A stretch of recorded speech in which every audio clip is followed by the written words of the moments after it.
Is it over for Ruben Amorim and Man United? Manchester United drew 1-1 with Leeds, but the result itself almost felt secondary. Because what followed afterwards, Amorim's press conference, may end up being remembered far longer than anything that happened on the pitch.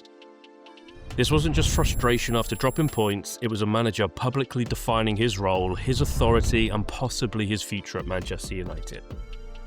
Let's set the scene.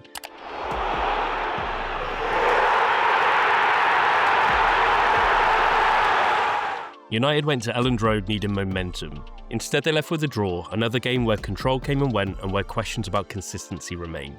Injuries, absences, and adaptation are all part of the story, but none of that fully explains what came next. Because when Amorim sat down in front of the media, he didn't talk like a coach analysing a match, he talked like someone drawing a line. I came here to be the manager of Manchester United, not to be the coach. He made one thing very clear. He said he didn't come to United to be a head coach. He came to be the manager, and that's a distinction that matters. In modern football, a head coach trains a team and picks the system. A manager shapes the entire operation: recruitment, direction, identity. Amorim went further. He stressed that every department, recruitment, scouting, the sporting infrastructure needs to do its job, and he added that he'll remain at the club for the duration of his contract unless the board decide otherwise. Those aren't throwaway lines, that's positioning. This press conference wasn't about Leeds, it was about control. When a manager publicly clarifies his role like this, it usually means one of two things. Either he feels his authority is being diluted, or he feels responsibility without real power. United operate under a modern structure, one where recruitment and long-term planning sit above the coach.